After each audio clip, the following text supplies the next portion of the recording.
بسم الله الرحمن الرحيم. طبعا يعني اسمحوا لي ارحب بحضراتكم في البدايه يعني في وجودكم معانا واشكر we have to thank the Janssen company for giving us this opportunity to have Professor José with us, and Dr. will introduce him. Thank you all so much for being here. Thank you all so much for being here. It's my pleasure to be introducing Dr. and Professor José. He's the head of the inpatient unit. He's going to say the name of the university because it's very difficult for me to pronounce. The name of the hospital is Hospital Ramón y Cajal. Yes. The name is the Ramón y Cajal. I don't know if you are familiar with him.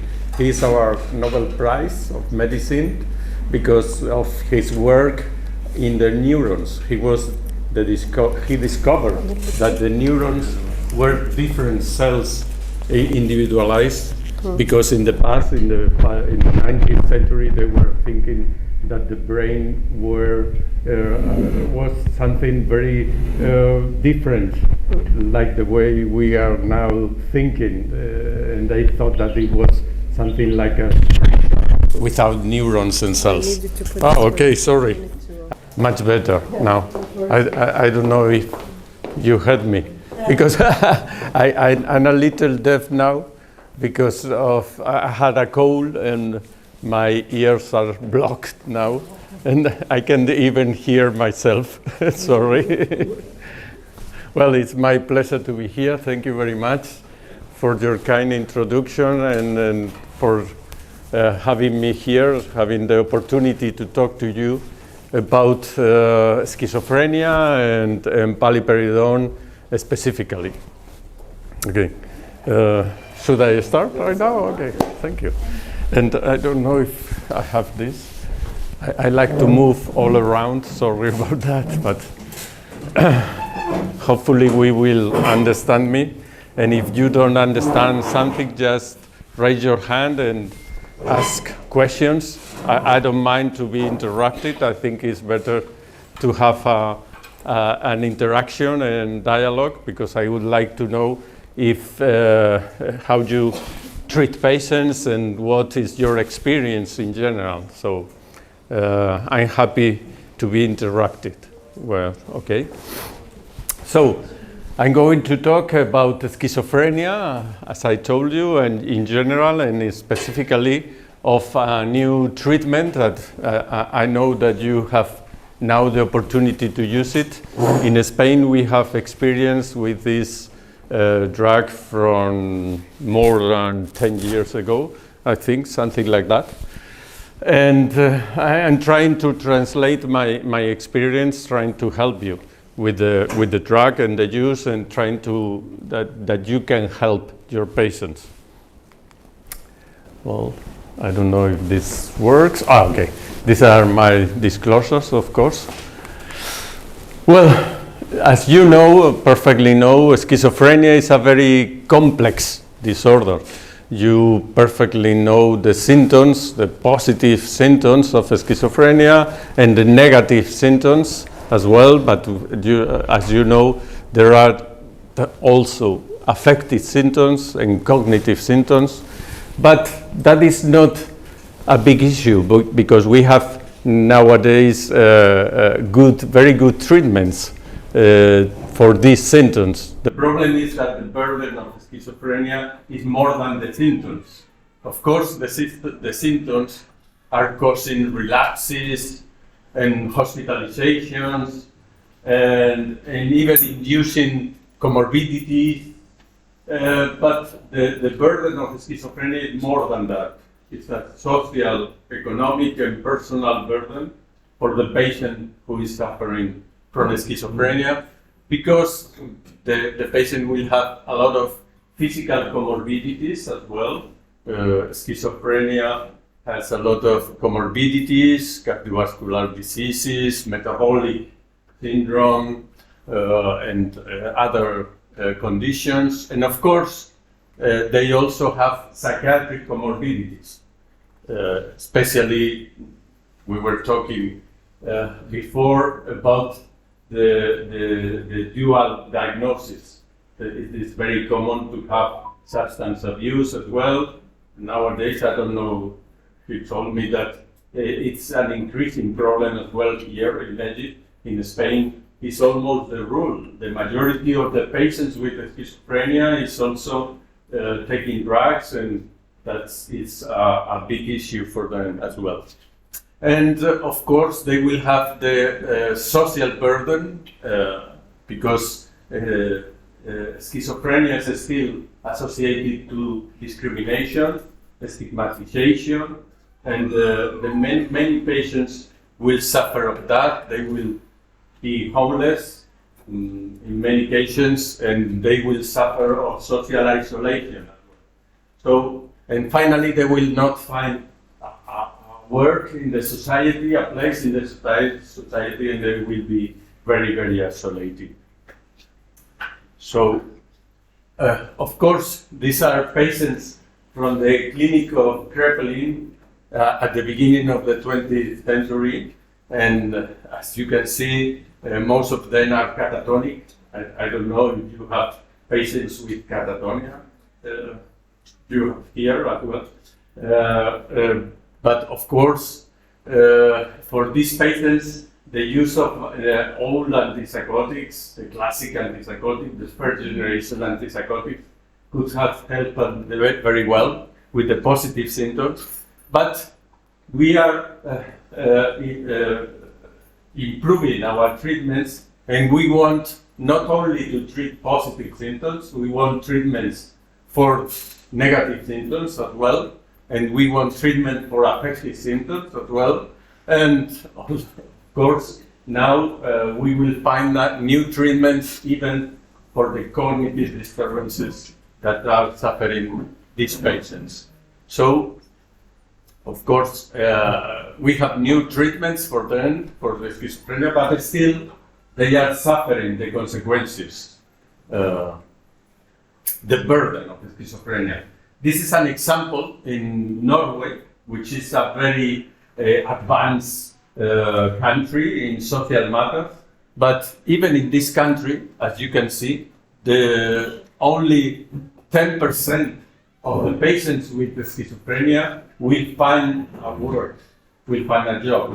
So the majority of them are suffering unemployment. That is one of the burden of schizophrenia, and that is the reason why there is indirect cause of schizophrenia, which are increasing the problem of unemployment, premature mortality. I will show you later that patients with schizophrenia have a lower life expectancy as well. And of course, we have the problems, the cost related to the social care in general of these patients. This is the slide that I told you, showing that the patients with the schizophrenia are showing a reduction in the life expectancy. And if the majority of them, the onset of the schizophrenia is very early in life. So that is causing them a reduction in their life expectancy. But I will show you later that the treatment with any antipsychotic could help them very well.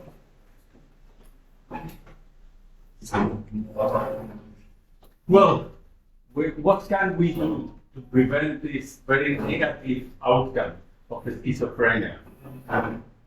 Because we have new treatments, of course, but the patients are suffering the burden as well, the social, economical, the personal burden. This is the natural history of schizophrenia. As you perfectly know, there is a prodromal phase in the very beginning. The target in the future should be the treatment of these patients very early, even before the onset of the illness. That is the target that we have to achieve in the future. But for the moment, what we have is that the first psychotic episode is the time that when they start treatment, the majority of them. But the problem is that they will relapse in the next years. They will suffer 3, 4, 5 relapses in the next 5 years after the onset of schizophrenia. And the reason of that is because, of course, the relapses are associated, for example, with drug abuse, of course, but the majority of the patients who are suffering relapses is caused of the lack of adherence to treatment, the lack of continuation of the treatment. So that's one thing that we can do, because the most important adverse event associated to a treatment is not to take it. So that is very important. Some authors have hypothesized that each episode of schizophrenia is neurotoxic, because, as you know, there is a progressive brain tissue loss with each episode, and we have to prevent that. And these authors have said that, of course, there is no gliosis or neuronal death, but as I told you, there is a progressive brain loss, tissue loss. So we have to prevent those episodes, and preventing those episodes, maybe we can prevent the deterioration associated with that. These authors say that, of course, the problem is that when the patient is having psychotic symptoms, they will not be using other neural circuits, which are very useful in the real world, and that's the reason why they are losing this connectivity, and finally they will be out of reality in any case, and with a very profound cognitive distortion. So our treatment goal will be to minimize these periods of psychotic symptoms, to prevent the relapses, and that's what we have to try to do, that to prevent this deterioration and the burden of schizophrenia. Of course, I'm talking about pharmacological treatment, but the treatment of schizophrenia is not only pharmacological. We need more comprehensive care models to treat these patients. They will need psychosocial rehabilitation, cognitive rehabilitation, and many other things.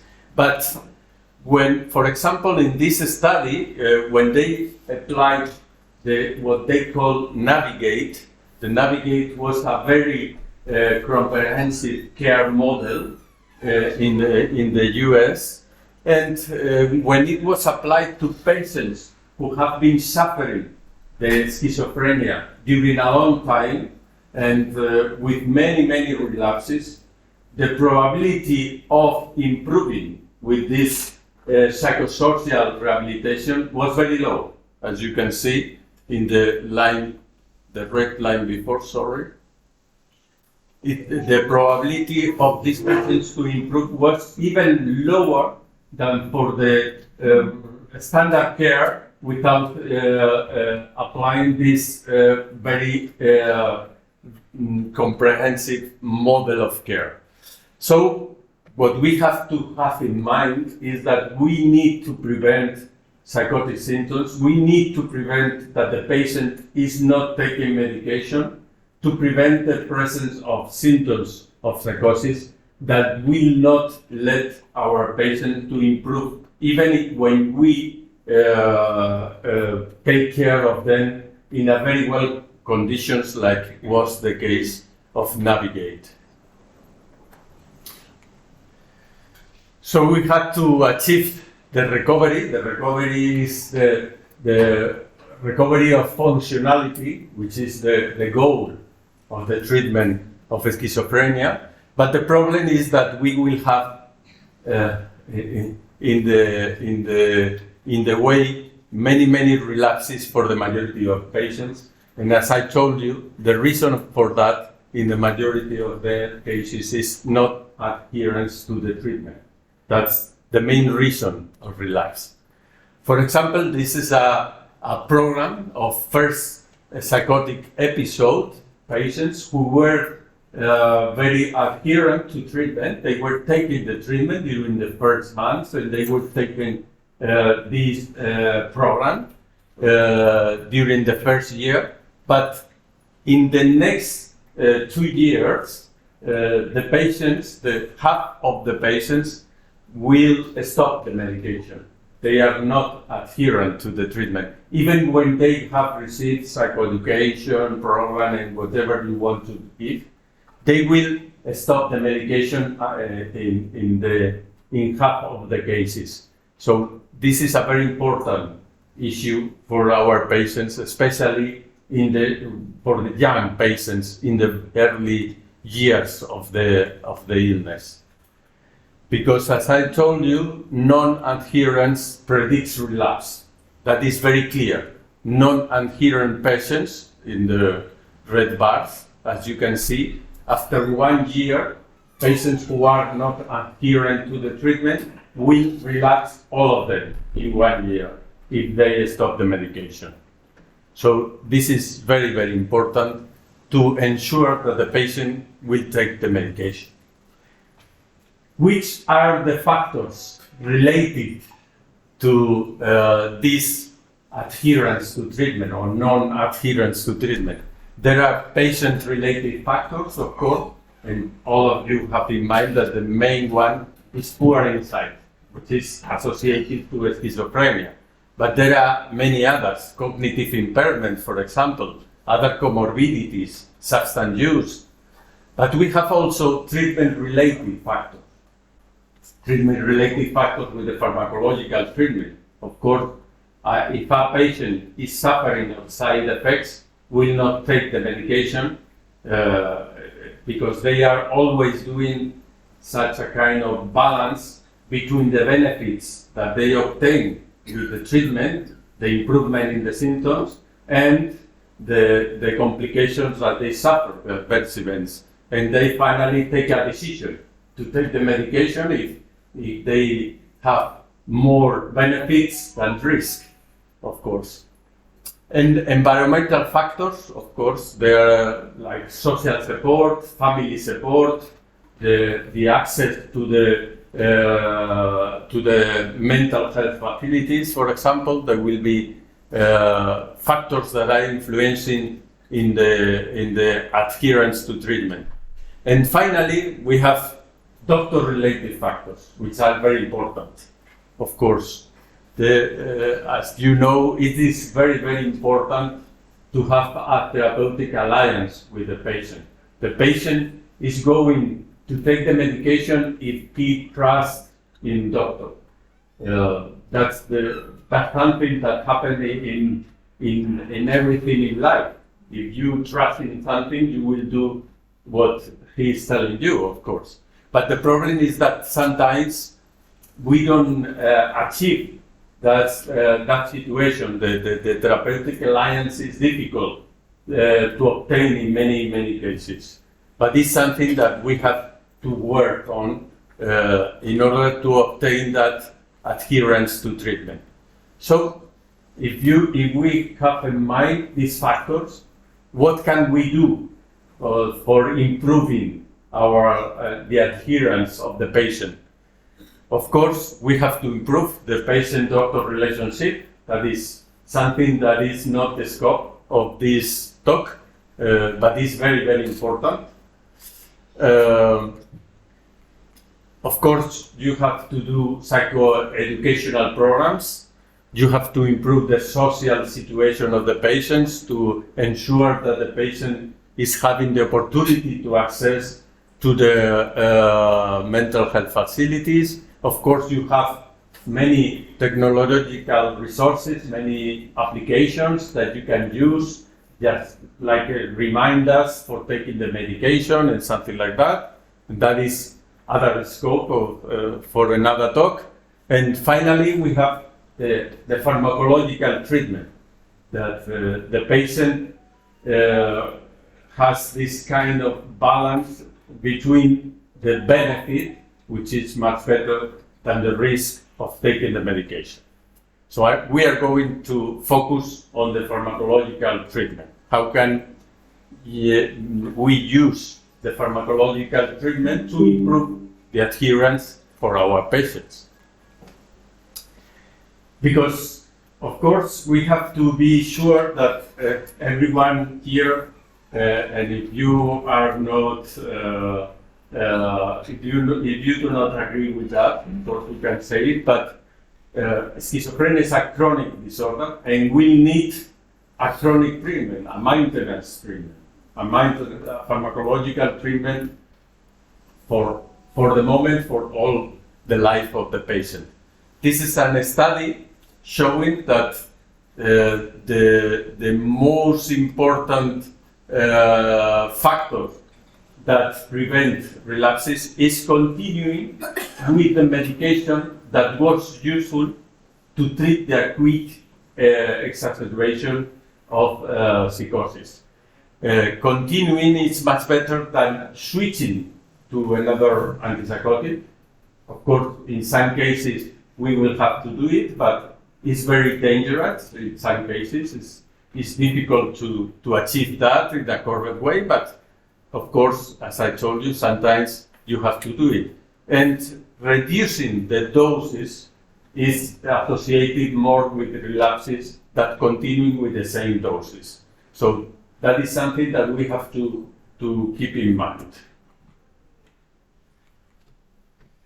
Well, let's talk about the pharmacological options that we have. What options do we have right now to treat our patients with schizophrenia? Of course, we have the first generation antipsychotic. You will know, I don't know which ones do you have here in Egypt? Paliperidone, for example, chlorpromazine as well. Well, first generation antipsychotics, of course, have shown efficacy on the treatment of positive symptoms, especially, but they are not showing efficacy on other symptoms like negative symptoms or cognitive symptoms, which also can impair the cognition in these patients. Even for positive symptoms, many patients will not respond. And we all know that in some cases we have to use clozapine. I don't know that you can use it, and in resistant patients you have to use it. Of course, they are associated with extrapyramidal symptoms, and in the long term, many patients can suffer of tardive dyskinesia. They can also induce other side effects like dysphoria, anhedonia, and of course are associated because of the adverse effects associated with non-compliance. No more than 30% of the patients in the long term are compliance to the treatment with first episode or with first generation antipsychotics. Well, there are compelling evidence that second generation antipsychotics are much better than first generation antipsychotics in general. As you can see here, this is a meta-analysis of the shortened trials, where you can see that second generation antipsychotics are better than first generation antipsychotic in the total symptom reduction, even in positive symptoms, and of course in negative symptoms, in depressive symptoms, in general, and preserving the cognitive function much better than first generation. And furthermore, the majority of the discontinuation are associated to first generation more than second generation. The patients, when they are treated with second generation, are more prone to maintain the treatment than with first generation antipsychotics. So we know that second generation antipsychotics are better than first generations, but we also keep in mind what I told you before, that non-adherence is very frequent in our patients. So even when we have much better treatments, the patients can discontinue the treatment because of non-compliance. non-compliance is a very complex phenomenon as well, which is not something that is total or nothing. The majority of patients are going into adherence and not adherence during in different times of their lives. And the majority of them, sometimes they don't stop the medication and don't take anymore, but they stop medication during Sundays. But the problem is that even stopping medication for less than 10 days is doubling the risk of relapse. So in this patient, it will be a problem, non-compliance even for just a few days. So we need to ensure that the patient is taking the medication all the time. And the only way that we can we can be sure that the patient is taking the medication is with long-acting antipsychotics. This is a meta-analysis of the randomized clinical trials and, of course, the real-world studies, which are showing much better the efficacy of long-acting antipsychotics compared to the oral antipsychotics. As you can see, long-acting antipsychotics are associated with a reduction in relapses, a reduction in hospitalization, and in all cause of discontinuation. Not only, as I told you, in the randomized clinical trials, we know perfectly that the patients included in the clinical trials are not exactly the same that we can see in the routine clinical practice. So the prospective studies and the retrospective studies are much better showing this opportunity of improving.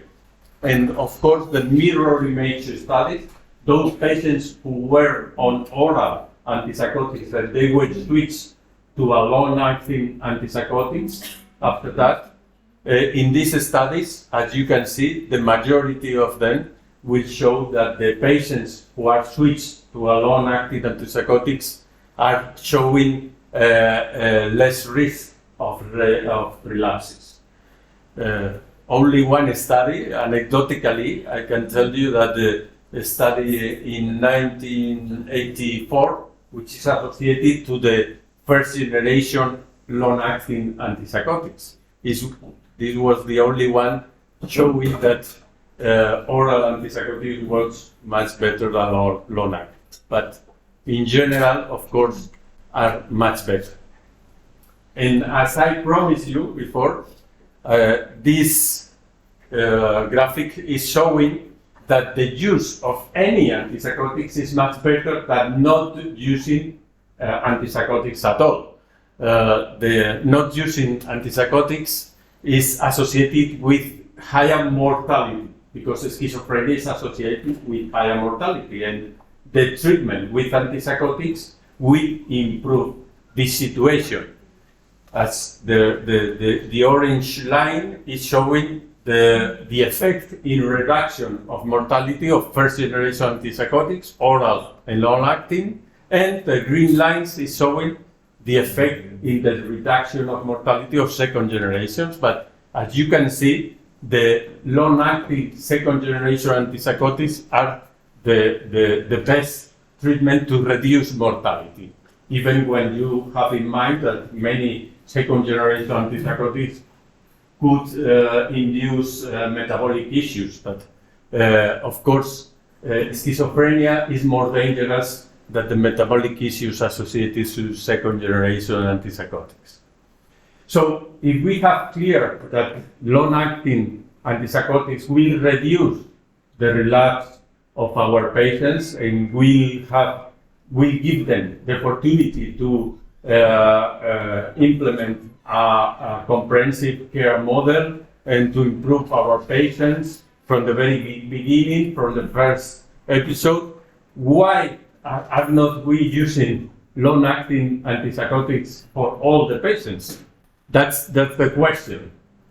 Of course, we have in mind that the long-acting have a lot of benefits, but of course, you can think that there are some other risks or costs associated to the use of long-acting. What are the benefits of long-acting antipsychotics? Of course, they are reducing the peak and valleys of the concentration in blood of the antipsychotics, which is associated, the peaks of the antipsychotics are associated to the adverse events in the majority of the cases. So if you have a more constant concentrations in blood, you will not be suffering of more adverse events. And in general, it will prevent the relapses, of course, and everything. But there are some cons, for example, the cost. No? But as I showed you before, of course, the direct cost must be higher, but the indirect cost will be reduced because of the use of these agents. But unfortunately, this is a survey conducted in 2011 in almost 200 psychiatrists, and they were asked to give 5 reasons why, the main 5 reasons why they are not using long-acting antipsychotics. And the first reason was that patients frequently reject this offer. I know that all of you, or the majority of you, will have in mind that many patients reject the use of antipsychotics, but if we don't offer the opportunity to use it, of course, they will always reject it. So we have to believe in that this treatment is much better. When I was talking to other colleagues from other specialties in my hospital, and I told them that we have a treatment for almost 6 months, like is the case of Paliperidone that we are using in Spain, they said, "Oh, that's wonderful. If we could have a treatment for our patients, just administer twice in 1 year, that would be perfect." But I don't know why psychiatrists are very reluctant to the use of long-acting antipsychotics, even to offer the opportunity to our patients, no? And the other reason, very interestingly, was that they, in that time, it was 2011, they didn't have many second-generation antipsychotics, and they, of course, they said that they were not available. The second generation, they wanted to use second-generation antipsychotics, and that was one of the reasons. Of course, nowadays that's not the case, because we have at least, let's say, 2 second-generation antipsychotics in long-acting formulations. So let's advance and let's talk more specifically of Paliperidone. Paliperidone, as you know, is a second-generation antipsychotic, which is the main metabolite of risperidone. So it's very similar in many senses to risperidone, but I think that have more balanced efficacy in many terms, and also tolerability is more balanced in tolerability as well. As you can see, Paliperidone is effective. It's very effective in positive symptoms, very similar to haloperidol, for example, to a first generation risperidone, and is even very good in improving negative symptoms, as you can see here as well. So this is the molecule, Paliperidone. And I'm not going to show you the pivotal trials to obtain the authorization of Paliperidone palmitate, but I'm going to show you, because I guess that you perfectly know, and of course they will show you that it is more effective than placebo and whatever, I will show you some other studies that I think are more important because are more reflecting the routine clinical practice and including more real-world patients in some way. This is a study including patients with schizophrenia, non-acute patients. They could be stable or symptomatic in some way, and they could have reasons to switch to other treatment because of lack of efficacy, because they didn't obtain a complete recovery of the symptoms, or maybe because they have a lack of tolerability with other antipsychotics. So, and they will switch to the treatment with paliperidone palmitate 1 month. And these are the results. I don't know if you can see it, but I will try to go through this slide for you. And I will tell you that in general, the patients who were switched to palmitate or paliperidone, they showed an improvement in positive symptoms, not only those patients who were included because of lack of tolerability, but also in those patients who were included because a lack of efficacy in the improvement of the symptoms. And they also improved in negative symptoms, in the Marder factors. You know, these factors are a composition of the PANSS scale related to the positive, negative, affective, disorganized, hostility, and anxiety or depressive symptoms associated to schizophrenia. And in all these factors, the improvement of the patient switch to palmitate or paliperidone was shown in all the cases. So paliperidone palmitate is very useful in the treatment of positive symptoms, negative symptoms, and even affective symptoms. That's the reason why it has the indication for the treatment of schizoaffective disorder. Well, I think it's the only antipsychotic that has this indication. I think that you only have the paliperidone palmitate 1 month, but maybe in the future you will have the opportunity to use the 3 month. We have that. We don't have it in the hospital. Okay. In Egypt, you have the 3 But month. you have it. The 3 month. Okay. So this is a study showing that patients who were switched from the 1 month paliperidone palmitate to the 3 month injection showed an improvement and a reduction in the relapses of these patients, because of course when you increase the interval of administration of the dose, you will show a reduction in the possibilities of relapsing of the patients. So I think this is very interesting, because in the future maybe you will be having the opportunity of using the 3 month injection and even the 6 month injection, which is also much better. This is a graphic showing what I told you. When you increase the longer the dosing interval, the longer the protection. For example, even when the patient discontinued treatment with oral paliperidone, in the graphic on your left, you can see that there is a median time for relapse of 58.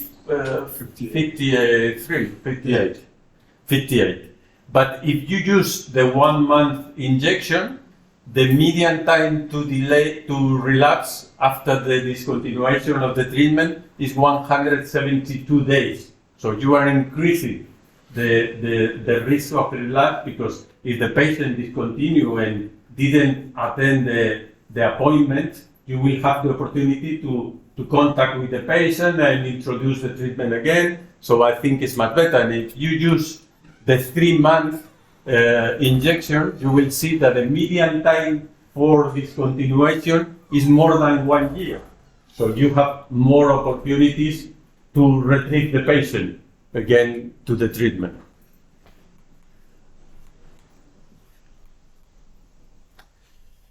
But this is a very interesting study conducted in Spain, in the region of Murcia, which is in the in the east coast of Spain, and included more than 2,000 patients who were treated with long-acting antipsychotics. It's reflecting real-world practice.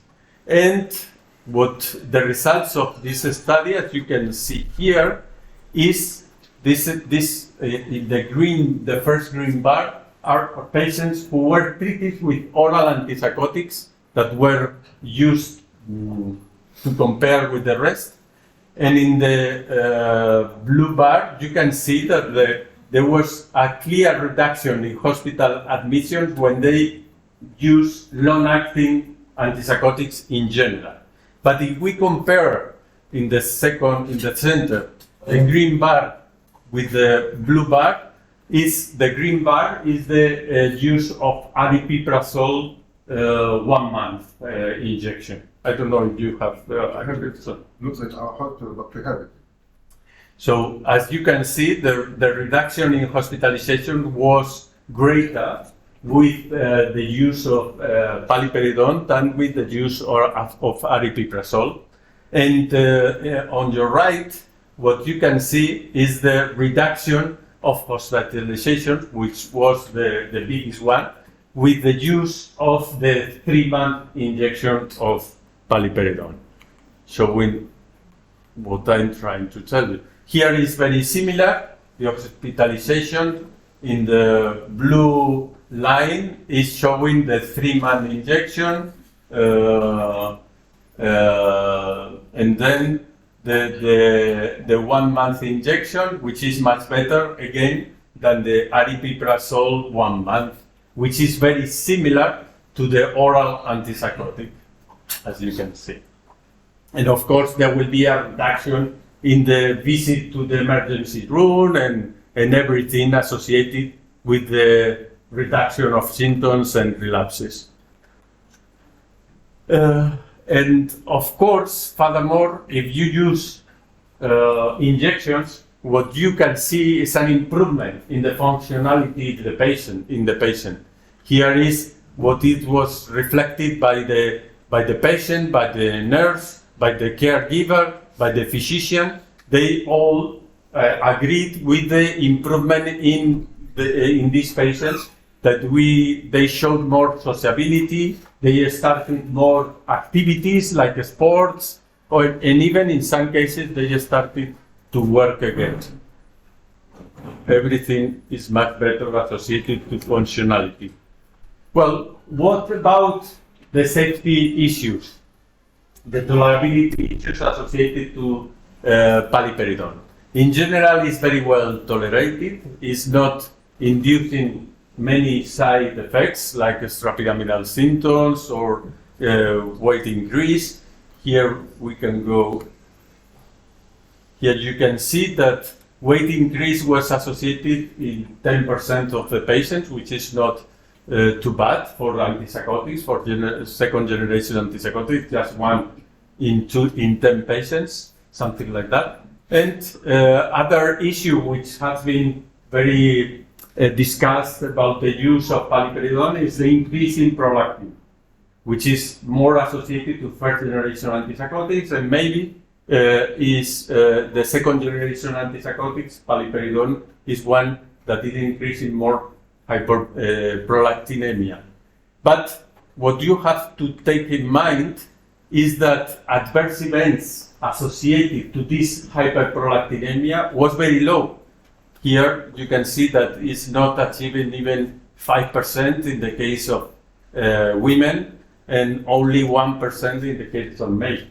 This, as you know, when you have to do something related to the hyperprolactinemia is when the patient is suffering of side effects associated to the increase of hyperprolactinemia.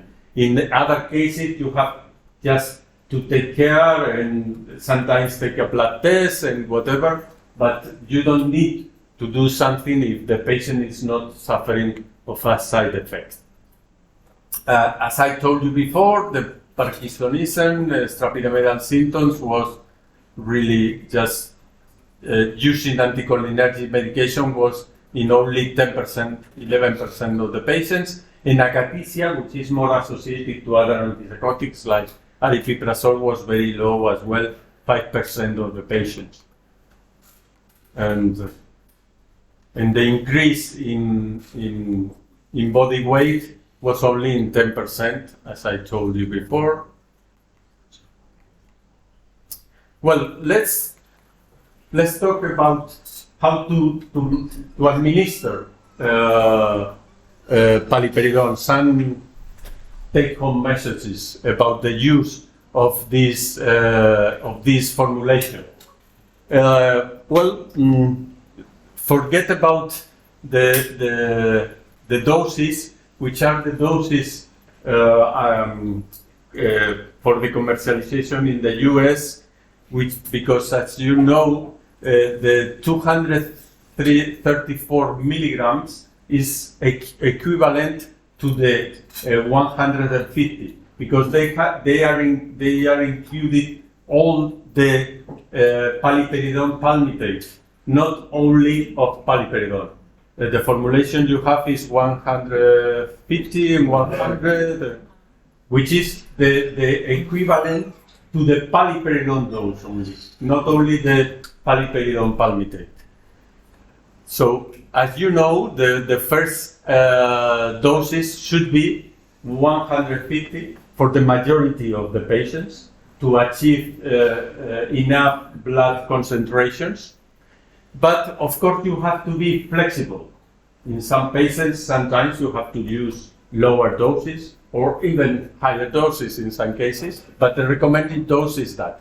I don't know if you have the opportunity to take pharmacogenetic tests or something like that, but it's very interesting because now in our hospital we have the opportunity to take this pharmacogenetic test to many patients, and they are showing us very interesting results because there are a lot of patients. Of course, it will depend on the race and the ethnicity, but in Spain at least, there are many patients which are ultra rapid metabolizers. And in those cases, you have to use higher doses, of course. And I will tell you something else that you have to take in mind, to keep in mind in sometimes when you are using this injection. And these are the equivalent doses, which are approximately, when you use paliperidone, 3 milligrams, you have to use later the second injection to be lower. I have to remember that these are equivalent to 150, 100, and 75. And those are the equivalent when you are using 12 milligrams of paliperidone, you have to use, of course, higher doses. And you have to use different doses for different patients. And of course, you can use paliperidone injection even when the patient has not used oral paliperidone. For example, you can see this conversion when the patient is using oral risperidone, and you can switch to the injection with these changes. For example, when you are using 6 milligrams of risperidone, you will use the higher doses of paliperidone injection. And you can also play with the interval of administration. This is very important because, as you know, the first injection, after the first injection, you have a period around 1 week. It's not necessary to do it in 1 week. You can do it 3 days before or 3 days later, even 4 days later, depending on the patient and the situation. But I used to say to my patient that the first injection is like a proof, like we are going to know how it's working, how effective it is, and how it's tolerated.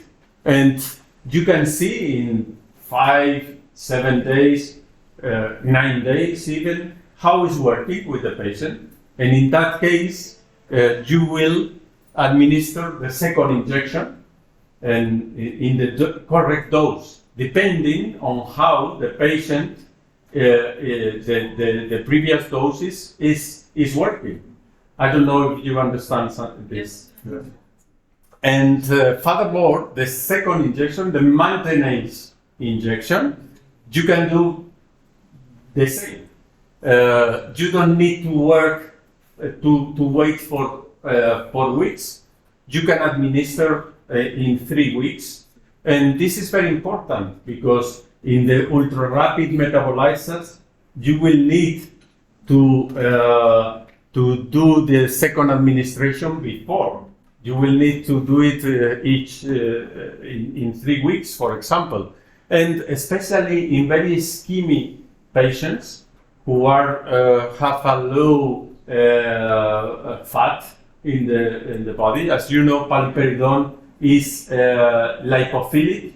So if the patient has a low fat, you will need to in the interval of the second administration, you will have to do it before, because the paliperidone is not stored in the fat.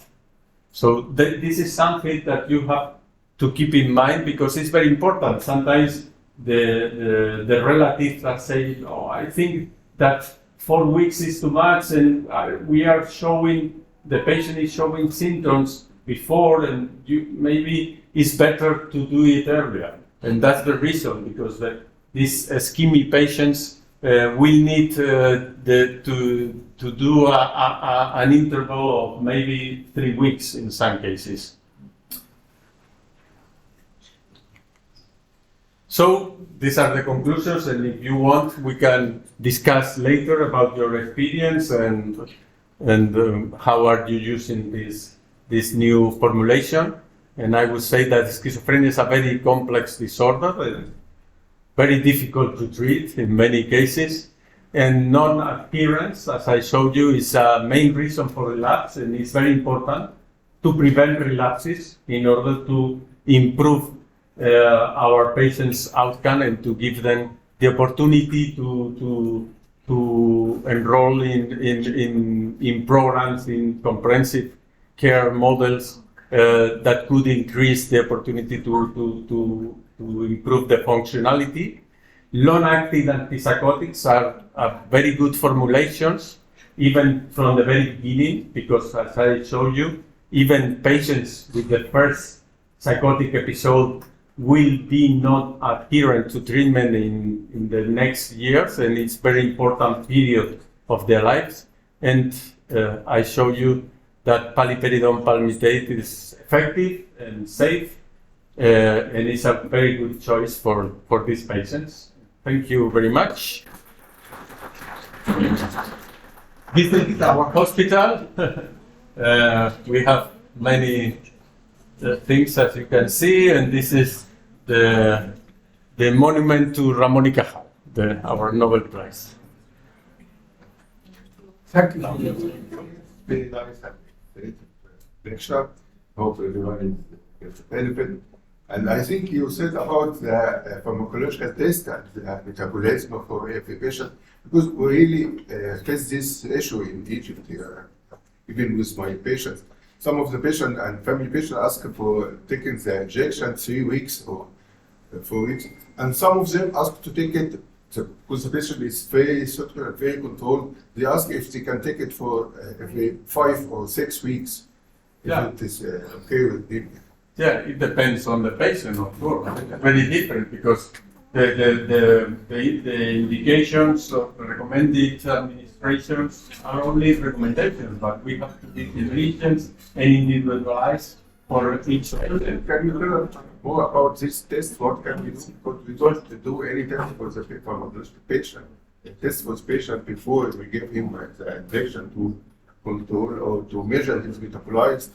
Yeah, if you have the opportunity to take this pharmacogenetic test, it's very interesting because they can give you a complete map of all the cytochromes. And depending on the treatment that you are applying, you have a very good map to know how the patient is going to metabolize the drug. And you will be surprised that there are many patients who are rapid metabolizers and even ultra rapid metabolizers, and they will need more. And some patients are slow metabolizers and they will need very low doses, of course. Yes. So it's very interesting. Tool for the doctor.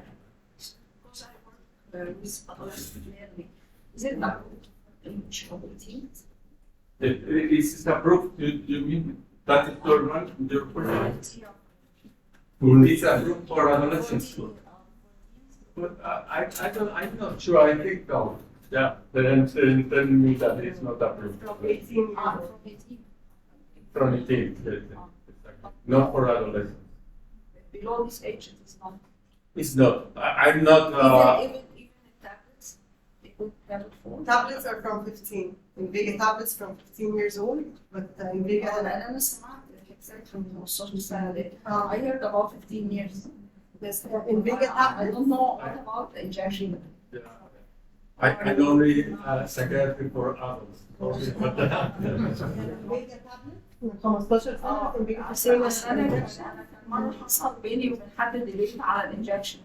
about injection وبين injection to be given at 15 years old. But I'm not يعني to be given at 15. 18 سنة. If we are giving them a rule, 15 we can. Yeah, this is how we're approved. Yeah. بس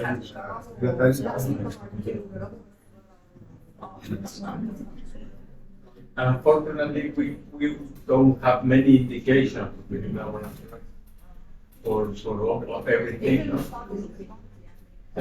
No, studies for sure there will be studies for sure. I have a question. How long do you use risperidone for Invega tablets before you shift to Invega system? Well, it depends on the patient.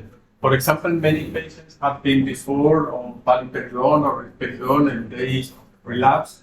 So in these patients, you can administer the first injection very early because How many days of tablets? in these cases, it is even not necessary to give them oral. Sometimes if the patient has been on risperidone in relapse and you is again not hospitalized, you can introduce the first injection from the very beginning.